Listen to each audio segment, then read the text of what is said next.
everyone, my name is Malvika Varadan and I'm very proud to bring you stories from around the world. Now this is a project by The Hive and Toddle and there are some very important rules to remember.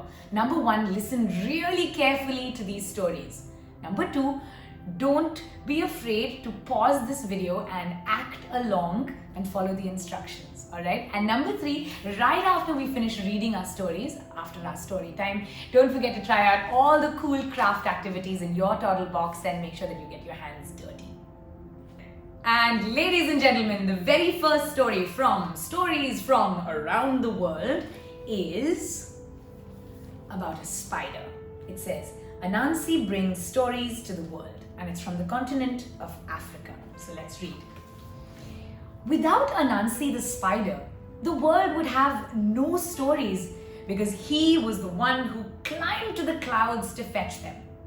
The sky god kept all the stories locked in a box, and when Anansi asked if he could share them, the sky god laughed. How do you think the sky god laughed? With a big thunderous laugh? Do you want to try that?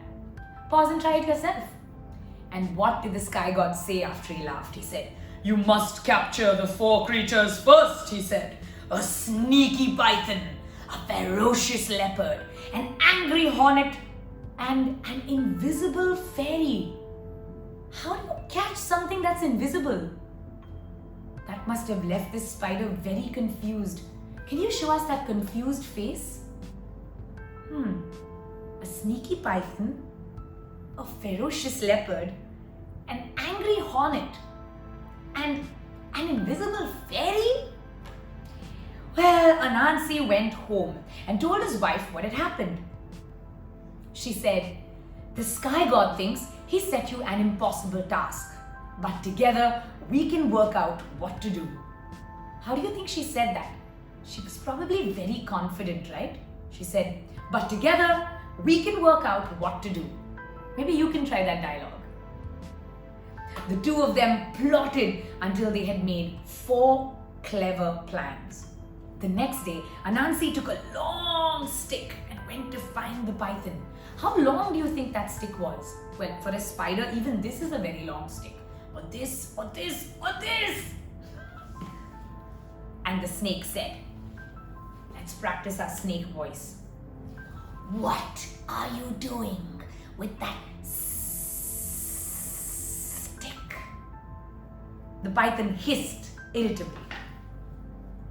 "Oh, python," said Anansi, "my wife and I are having an argument.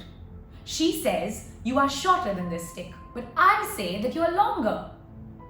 Imagine that tiny little spider talking to this long snake. "I am much longer," said the python. "You can measure me if you like."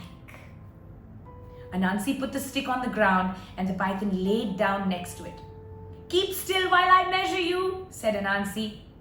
And then he tied the snake to the stick with his silk thread. So let's imagine how that must have felt.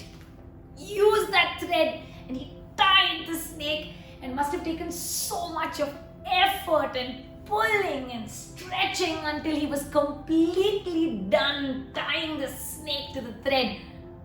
You want to try it too? "You may be longer," he said, "but now you are my prisoner." Aha! You see how smart Anansi was? Next, Anansi went to the water hole. Well, the leopard liked to swim. He dug a deep pit and he covered it with sticks and leaves. This is a fun one to try.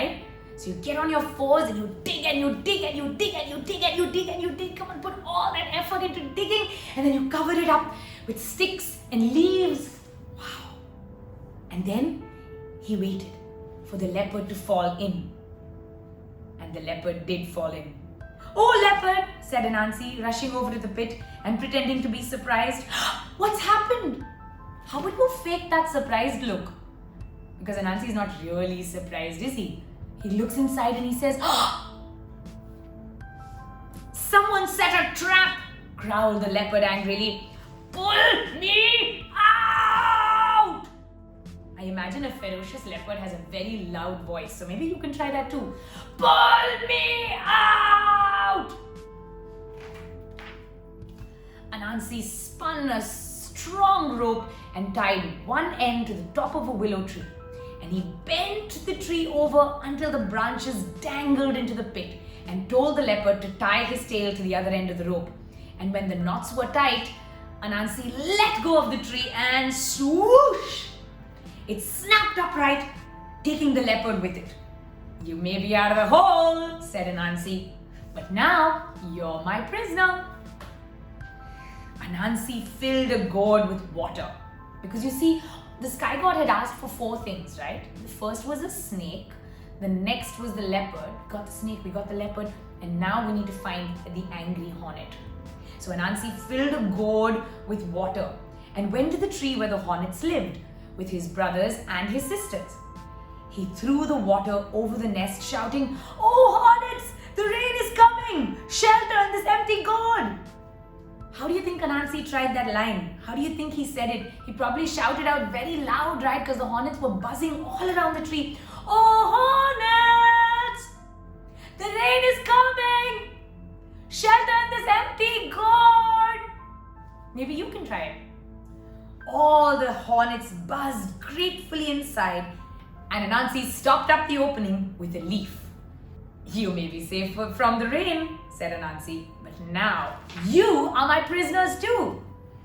Wow, 3 prisoners already, and now all he's got to do is get the invisible fairy, but I've got a feeling this is going to be the hardest. All this time, Anansi's wife had been preparing the things he needed to catch an invisible fairy. "Here is a delicious plate of yams and a doll covered in glue," she whispered. Yams? Have you ever eaten a yam? Do you have a yam in your kitchen? Maybe you want to ask your parents and see whether there's a yam in your kitchen. Anansi placed them in the middle of a ring of mushrooms and hid. How do you think Anansi hid? Just like that.